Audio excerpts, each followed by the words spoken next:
यह उन दिनों की बात है जब मेरी आधी जवानी उफान पर थी और पूरे गांव में मेरी खूबसूरती के चर्चे थे।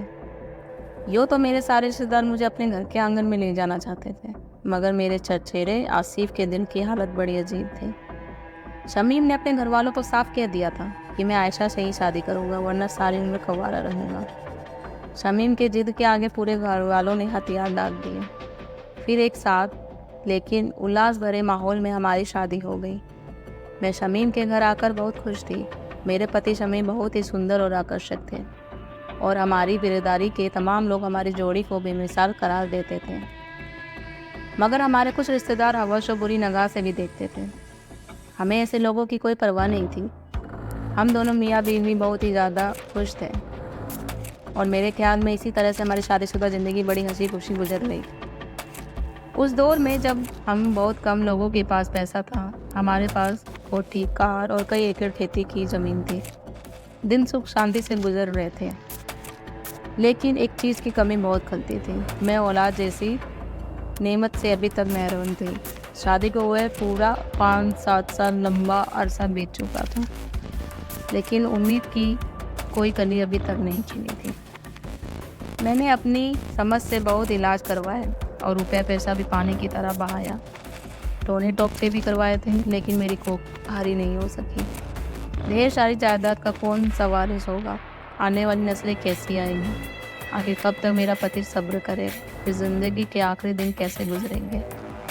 ऐसी सोचें अक्सर मुझे उदास कर जाती थी और मैं घंटों बदनसीबी पर आंसू बहाती रहती थी। इसलिए मुझे उदास और सोच से घिरा देकर मेरा पति मुझे तसल्लियाँ देता रहता था, लेकिन औलाद ना होने का दर्द मुझे अंदर ही अंदर खाया जा रहा था। मैं गीली लकड़ी की तरह सुलगती रहती थी। मेरी इच्छा, महरूमी और उदासियों को देखकर शमीम ने मुझे मेरी माँ के पास भेज दिया था। मेरी माँ एक दूर दराज गांव में रहती थी। मेरे गांव में मेरी सारी सहेलियाँ थीं, लेकिन सारिका मेरी सबसे गहरी और शुभचिंतक सहेली थी। सारिका की शादी हालांकि मेरे बाद ही हुई थी, लेकिन उसके आंगन में 2 फूल खिले हुए थे। जब मैं सारिका के घर गई तो उसके बच्चे को देखकर मेरे मन में बहुत ही खुशी हुई। सारिका मेरी पुरानी सहेली थी। उसने मेरे दिल की हालत फ़ौरन जानी और मुझे तसल्ली देते हुए कहने लगी, खुदा पर भरोसा रखना चाहिए। आसमानों पर रहने वाली हंसी एक दिन ज़रूर तुम्हारे आंगन में फूल खिलाएगी। मैं तुम्हें एक बुजुर्ग के पास ले जाऊंगी। उनका आस्थाना यहाँ से कुछ मील दूर है। उनके पास जाकर अक्सर औरतों की मुराद पूरी हो जाती है। कई औरतों को औलाद उनकी दुआ के नतीजों से हुई है। परेशान होने की कोई बात नहीं है। एक सुबह वह खूब बन संवर कर आई और मुझे पीर साहब के पास चलने को कहा। सारिका, क्या हम शादी में जा रहे हैं? जो तुमने इतना भड़कीला लिबास पहन रखा है? मैंने पूछा था। मैं उसकी बातें सुनकर खिलखिला कर उठी, क्योंकि मैं तो उस गंवार औरत ही समझ रही थी, मगर बात बड़े पते की कही। वह मुस्कुराकर, वहाँ पर काफ़ी लोग होते हैं। अच्छा लिबास आदमी की शख्सियत उजागर कर देता है। मैं सादा लिबास पहनकर पीर बाबा साहब के आस्थाने की तरफ चल पड़ी। हम जब पीर साहब के आस्थाने पर पहुँचे तो वहाँ भारी भीड़ लगी हुई थी, जिसमें मर्दों की बजाय औरतों की तादाद ज़्यादा थी और हर औरत के लगदग लिबास पहन रखा था। वो पीर साहब की आस्थाना कम और औरतों का मीना बाजार ज़्यादा नज़र आता था। पीर साहब का एक घर, बड़ी हवेली थी। आंगन में फूलों की क्यारियाँ बड़ा अच्छा समा बांध रही थी। पीर साहब की 2 खूबसूरत बीवियाँ रंगीन पलकों में विराजमान थीं। कई नौकरानियाँ पीर साहब के बेगमों की सेवा में लगी हुई थी। मैं उन बेगमों की साई ठाट बाट देखकर हैरान रह गई। उन्हें नौकरानियों में से एक खास किस्म की नौकरानी ने हमारा हाल चाल जाना और आने की वजह पूछी। मैंने उसे अपनी बदनसीबी की दास्तान सुनाई और अपनी ख्वाहिश का इजहार किया तो कहने लगी, बीवी, घबराने की कतई ज़रूरत नहीं है। तुम खाली दामन लेकर यहाँ आई हो, लेकिन दामन में मुरादें भरकर यहाँ से जाओगी। हमारे पीर साहब रोते हुए लोगों को पल भर में खुश कर देते हैं। तुम कुछ मिनट इंतज़ार करो, मैं पीर साहब तुम्हारे लिए टाइम लेकर आती हूँ। मैं इंतज़ार करने लगी। थोड़ी देर बाद वो नौकरानी चली गई तो मैं बड़ी शांति से पीर साहब की करामत का इंतज़ार वापस आई और मुझे अपने साथ पीर साहब के साथ कमरे में ले गई। कमरा क्या था, एक खूबसूरत ड्राइंग रूम था जिसमें दरों दीवारों की खुशबुओं की भीनी भीनी महक पर एक तिलस्मा बर्पा कर रही थी। नौकरानी ने बाअदब होकर पीर साहब को मेरे आने का मकसद बताया। पीर साहब ने मेरी तरफ से देखा तो मैंने हल्का सा घूंघट निकाला हुआ था। बीवी, क्या नाम है तुम्हारा?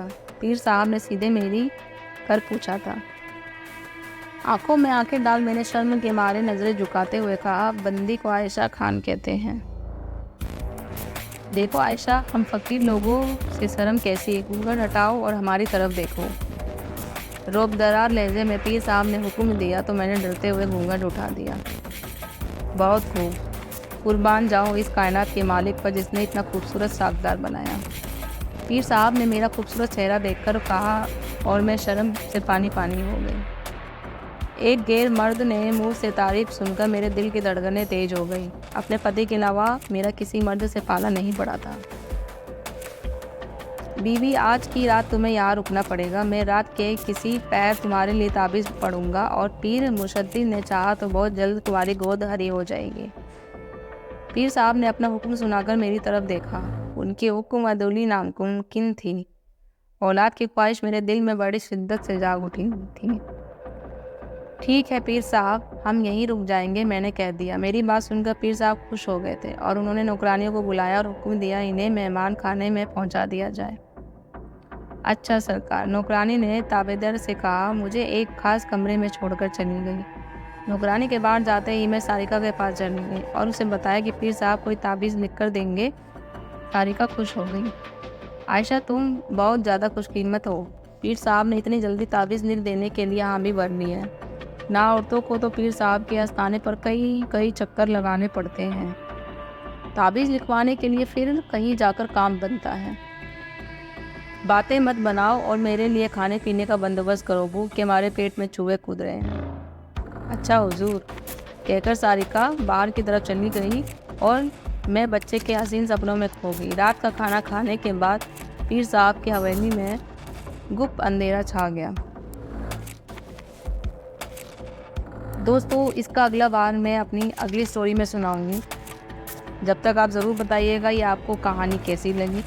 जल्दी मिलती मैं आपको इसके पार्ट 2 भाग 2 शीर्षक पे। और आपको मेरी कहानी कैसी लगती है आप ज़रूर मुझे कमेंट में बताइएगा। और आपने मेरे चैनल को अभी तक सब्सक्राइब नहीं किया है तो सब्सक्राइब करिए, लाइक करिए, शेयर करिए और हाँ, साथ ही बेल आइकन भी दबा दीजिएगा ताकि आपको टाइम पे मेरी वीडियो की नोटिफिकेशन भी मिलती रहे। जल्दी मिलती मैं आपको अपनी अगली ऐसी भयानक कहानी के साथ। तब तक के लिए शुभ रात्रि।